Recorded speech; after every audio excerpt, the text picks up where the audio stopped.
gouverneurs, 14 provinces sont concernées, dont le Congo central. À la veille de cet enjeu électoral, Sa Majesté Fumu Difima lance un appel à l'unité des peuples nés Congo, ce malgré les divergences ethniques.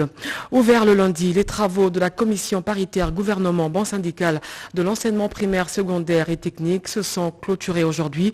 Plus de 70% des recommandations formulées par le banc syndical ont été prises en compte par le gouvernement. Ça sera tout pour les titres. Bienvenue aux 19h.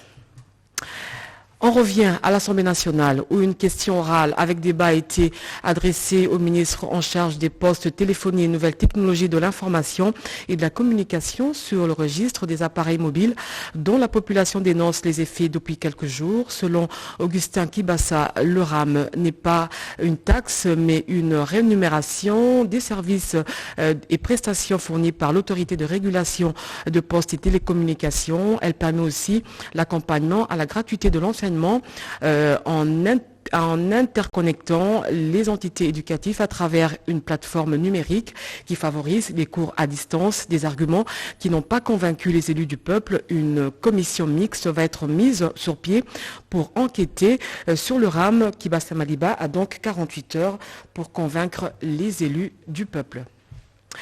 Le réseau des femmes pour le développement de la province du Kasaï a été reçu en audience par le ministre de la formation professionnelle, Antoinette Kipoulou, qui séjourne depuis quelques jours dans la ville de Chikapa. Franklin Kalombo pour le reportage. À mission officielle à Chikapa, Madame Antoinette Kipoulou, ministre nationale de la formation professionnelle et métiers, a accordé une audience au réseau des femmes pour le développement du Kasaï. Au cours de cet échange, Madame Lili Bilonda, présidente de cette structure, a fait un plaidoyer pour que la femme du Kasaï ne soit pas négligée par le gouvernement central, surtout dans les domaines de développement. Nous allons faire un cahier de charges que nous allons lui remettre.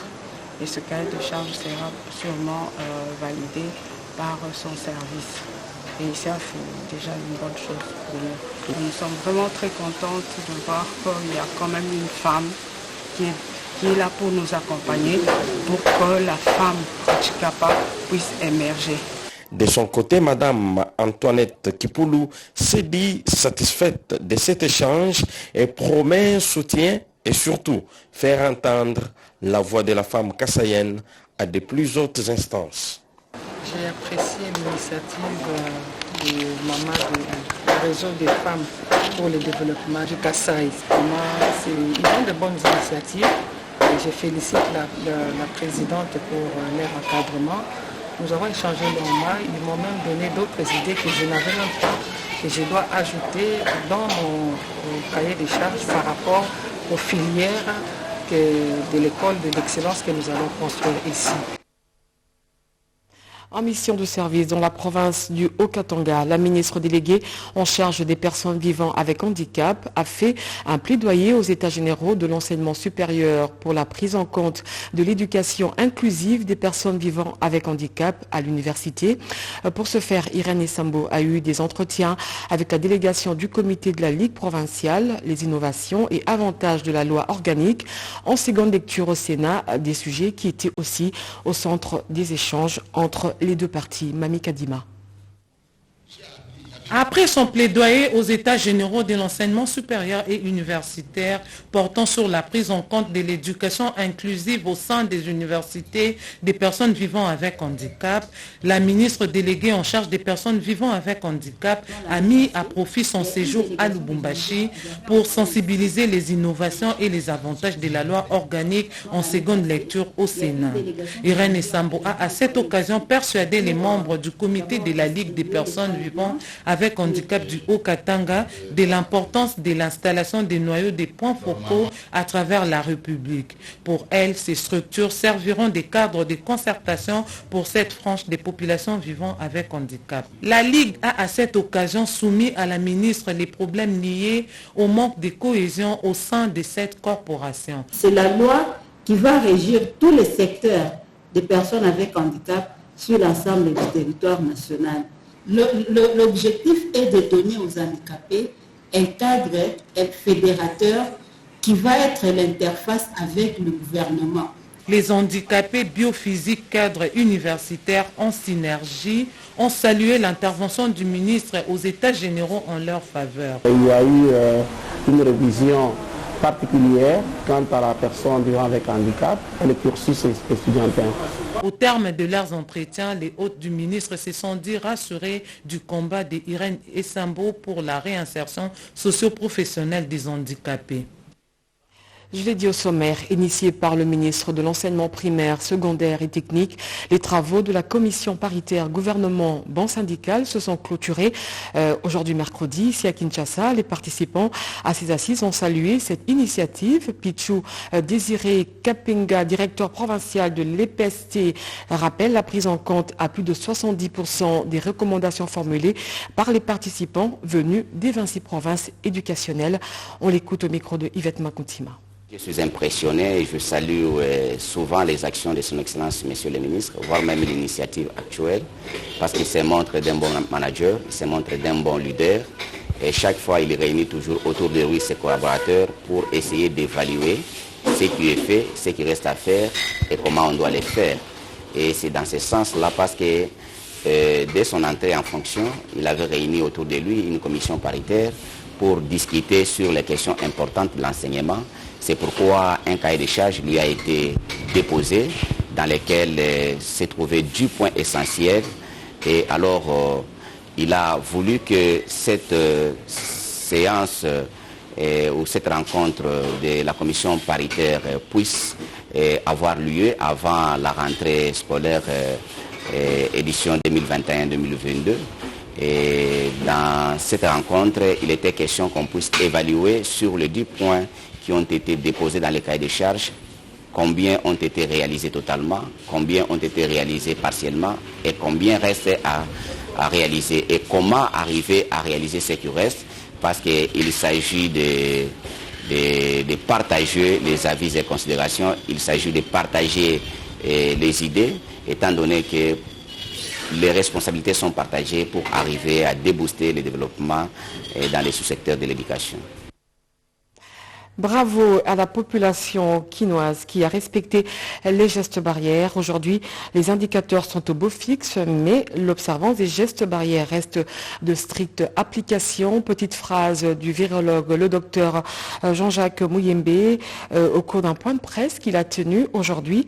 Selon lui, aucun vaccin n'est supérieur à l'autre. Lopez Kakouba pour plus de détails. À Kinshasa, les indicateurs sont au beau fixe, a dit le coordonnateur du secrétariat technique à la riposte contre la Covid-19, le docteur Jean-Jacques Mouyembe Tanfoum, dans son point de presse hebdomadaire du 29 septembre 2021. Quand nous considérons les différents indicateurs que nous avons, donc le nombre de malades qui sont hospitalisés, la situation des morgues, et puis les taux de positivité, donc tous ces indicateurs sont vraiment au beau fixe. Pour nous, donc, c'est la calmie. Il y a encore quelques provinces qu'on doit encore surveiller. C'est la Tchopo, le Nord Kivu et le Lualaba. Les virologues remercient le chef de l'État, Félix Antoine Tshisekedi, pour son implication dans la lutte contre la Covid-19 en République démocratique du Congo. Le docteur Mouyembe invite également la population au strict respect des gestes barrières. Il relève par la même occasion que les vaccins restent le meilleur moyen pour se protéger et protéger aussi les autres. En respectant les gestes barrières, nous avons vu que ça donne des effets. Et si en plus de ça, nous ajoutons le vaccin, il y a beaucoup de chances que nous puissions, n'est-ce pas, maîtriser complètement. Nous remercions donc le président de la République pour la promesse qui a été faite et qui est donc réalisée maintenant. Le choix est à nous de recevoir les vaccins que nous voulons. Aussi, il n'y a pas un vaccin qui soit supérieur à l'autre. C'est une visite tout au moins particulière. La vice-ministre de la Santé publique, Hygiène et Prévention a effectué une visite dans les installations de l'usine pharmaceutique Arofar. Un constat fait par Véronique Kilumba. Cette usine pharmaceutique est propre et répond aux normes internationales. Edith Chala pour le reportage.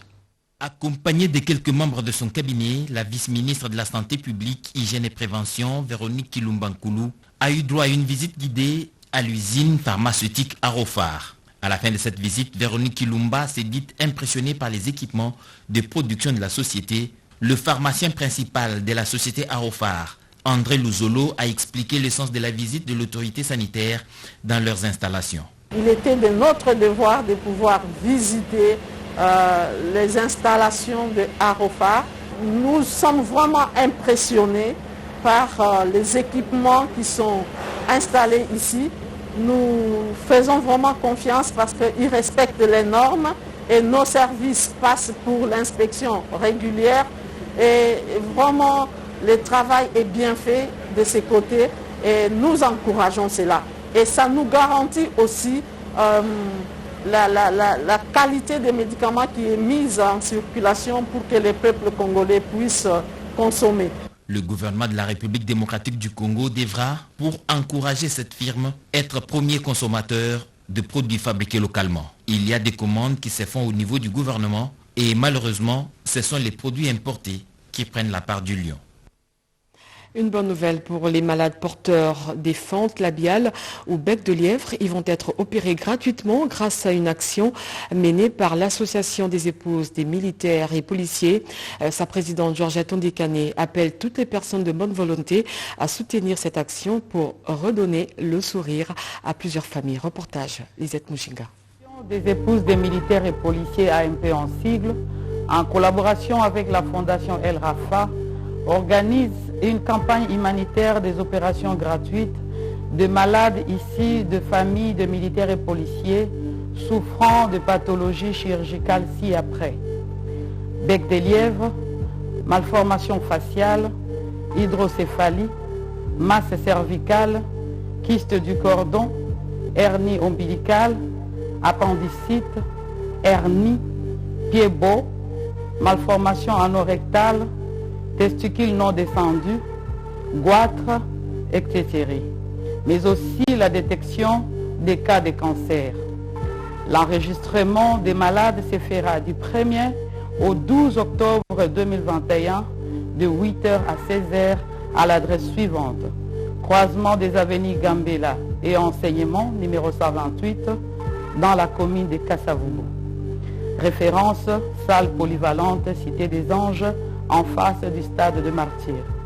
Nous appelons aux personnes de bonne volonté de bien vouloir soutenir cette action.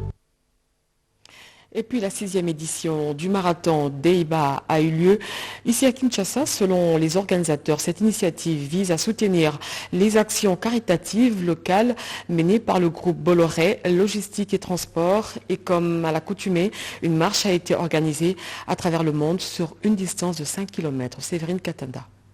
L'activité physique maintient le corps et améliore la santé mentale par la diminution de la dépression, de l'anxiété, de la douleur et de la solitude. 5 km de marche ont suffi aux participants à la 6e édition de Marathon Day de se reconstituer physiquement. Ce 24 septembre 2021, un décor inhabituel sur le boulevard du 30 juin à Gombe, entre la gare centrale et le cercle de Kinshasa. Placée sous le thème Earth, entendez la terre, cette initiative de Bolloré Logistique et Transport RDC a pour but essentiel de faire la répartition de sommes collectées à plusieurs associations implantées dans plus de 85 pays du monde où s'exercent ces activités afin de soutenir les actions caritatives menées localement par la filiale. La participation de ce qui nous est demandé sur l'écologie, il va falloir préserver les valeurs naturelles. On a eu 5 km à parcourir. C'était quand même extraordinaire. Le fait juste d'être ensemble apporte vraiment quelque chose d'extraordinaire et de merveilleux. Le fait que nous soutenons énormément de choses, mais que le fait que nous puissions marcher ensemble, c'est encore quelque chose de très bon. La décision de la préfecture de la police est sans appel. Le concert de l'artiste musicien congolais Ngama Makanda Werason, programmé pour ce samedi au Zénith de Paris, a été annulé, vous le savez.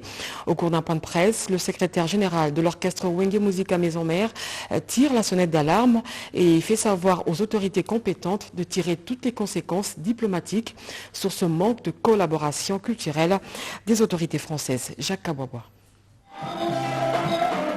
C'est la correspondance de la préfecture de la police de Paris qui a brisé l'effervescence autour de la grande prestation de l'artiste et musicien, la méga star de la rumba congolaise, Noël Ngema Makanda Werason, au Zénith de Paris. Concert annulé suite aux menaces d'une poignée de personnes mettant en avant-plan les contextes politiques. Dans un point de presse, l'orchestre Wenge Musique à Maison-Mère parle d'un acte qui sape la complémentarité et l'échange culturel entre deux pays amis, la République démocratique du Congo et la France. Entre les États, il y a des intérêts à protéger et à entretenir et non la forme de discorde à satisfaire. Refuser le concert avec comme alibi le manque de sécurité, c'est dire que l'impossible est française. Se donner également les diplômes à ces soi-disant contestataires du pays opposant au régime Tshisekedi qui sont censés respecter les lois et le principe des pays qu'ils ont choisis comme second État. Pour cet ensemble musical, la préfecture de la police de Paris a simplement joué le jeu de ces groupes hostiles à l'émergence de l'identité culturelle congolaise, mais par la même occasion, l'ensemble musical a remercié ses nombreux fans et les personnalités politiques qui ont soutenu le retour sur la scène internationale de l'artiste et musicien Noël Ngaba Makanda dit Weranson. Le Fonds social de la République démocratique du Congo, Antenne Sud Kivu, a organisé un atelier de briefing des membres du comité consultatif provincial sur le projet pour la stabilisation de la paix à l'est du pays. Regardez. Le Fonds social de la République a organisé un atelier de briefing des membres du comité consultatif provincial sur le projet pour la stabilisation de l'est de la RDC pour la paix, STEP en sigle.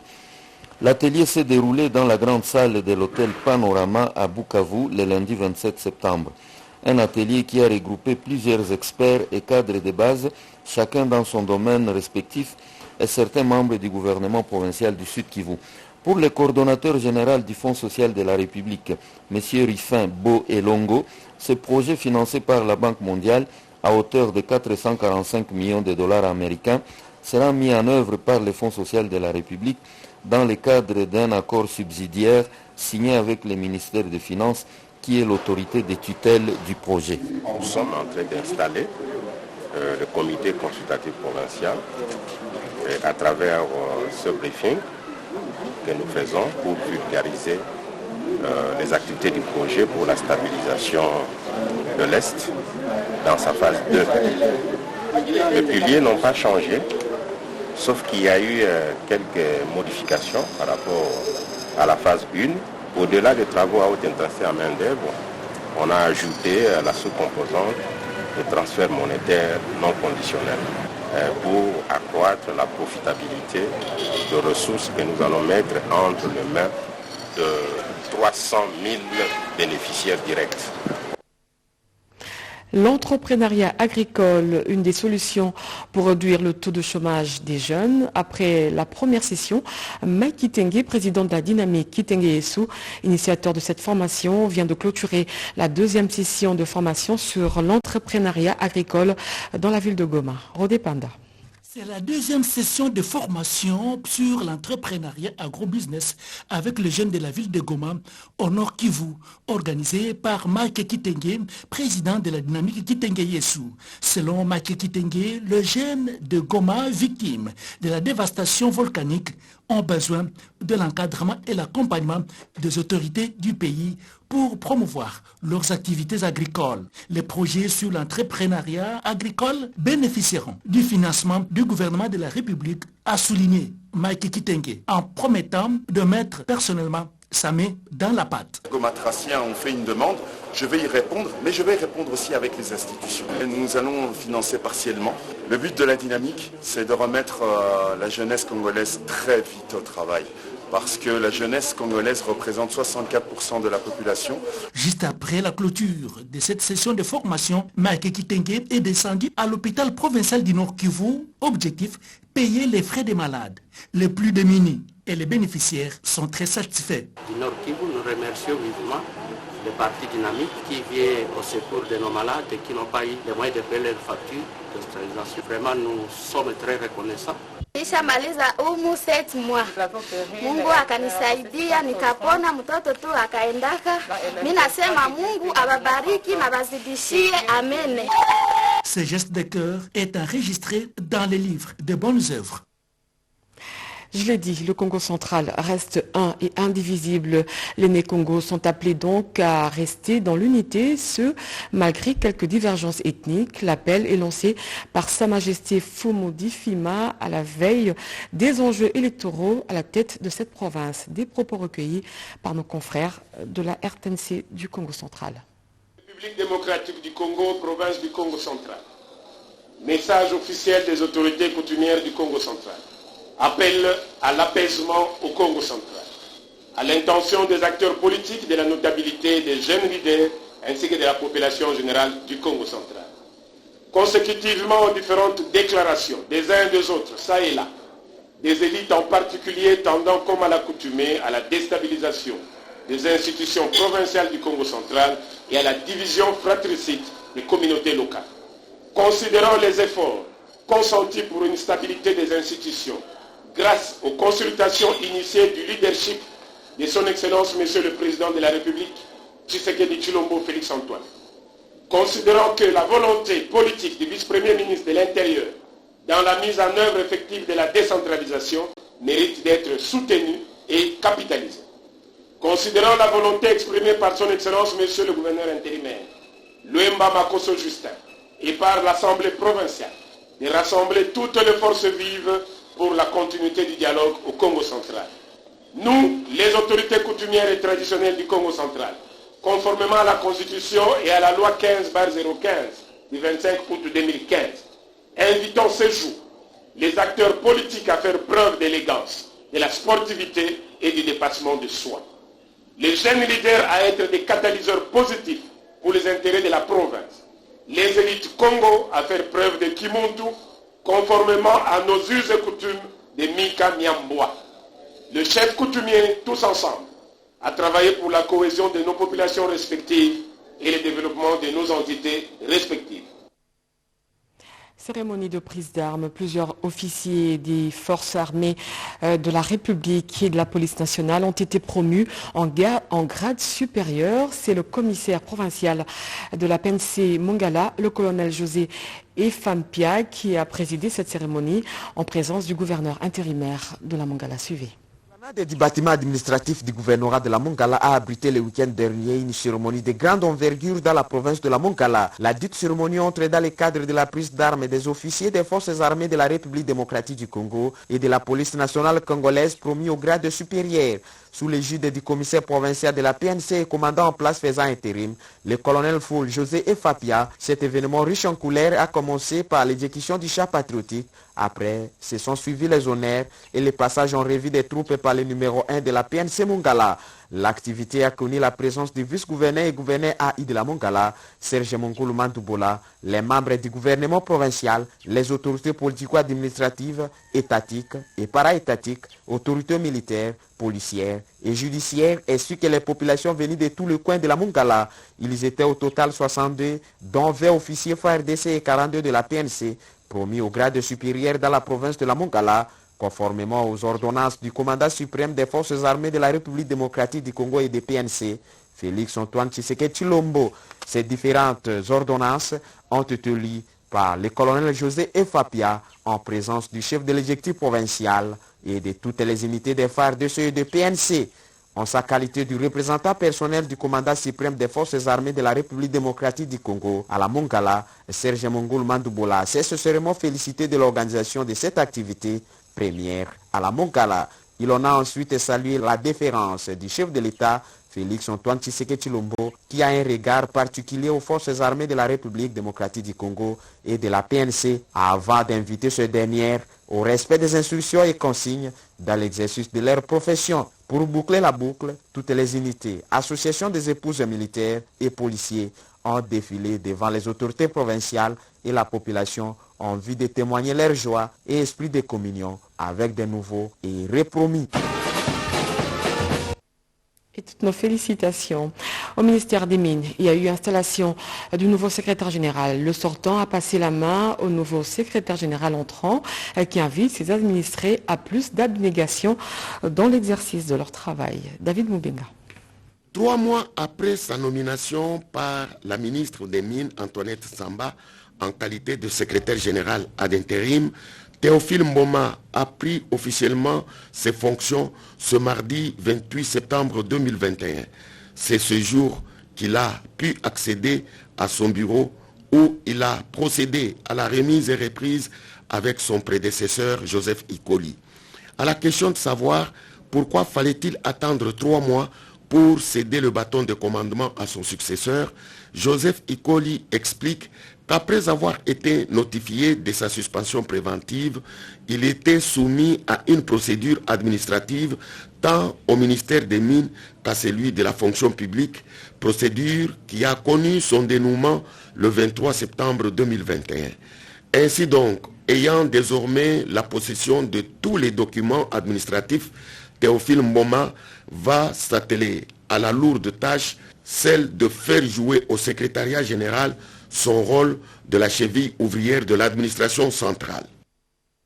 Enfin, la police nationale congolaise a fait montre de professionnalisme dans l'encadrement des manifestations publiques. Vision Fachi, à la tête de la marche du 21 septembre dernier, salue cette attitude de la PNC. Cédric Kenina pour le reportage.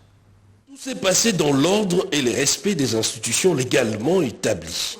La marche de soutien aux institutions du 21 septembre dernier, initiée par Vision Fachi, a récolté un franc succès. Le professionnalisme de la police nationale y est pour quelque chose, affirment les organisateurs. C'est ici l'occasion de féliciter la police nationale congolaise pour la démonstration de son professionnalisme sans faille dans l'encadrement de notre activité. Dès son point de départ jusqu'à l'arrivée, sans le moindre incident. Dans cette optique, Vision Fachi Asbel tient sincèrement à remercier toutes les couches de la population congolaise qui se sont liguées en union avec nous comme un seul homme derrière notre combat de soutien aux institutions de la République. Traduit en acte notre attachement sans relâche à celle-ci. À travers cette expression d'amour patriotique, nous estimons qu'il est temps de changer la mauvaise perception des institutions inculquées à la population. Face à cette réalité patente, Vision Fachi Asbel réitère tout son soutien aux institutions de la République représentées par le président de l'Assemblée nationale, l'honorable Mbosso, qui a personnellement réceptionné notre mémo du 21 septembre 2021 au Palais du Peuple. Vision Fachi en appelle donc à la vigilance de la population contre toute tentative de déstabilisation des institutions du pays. Ce journal est fini. Merci de l'avoir suivi. Il a connu le concours rédactionnel de Dorcas Essengo et de Karen Kankolongo. Moi, je vous dis au revoir. 20h, vous retrouvez Françoise Bouella pour la grande édition du journal télévisé. Au revoir.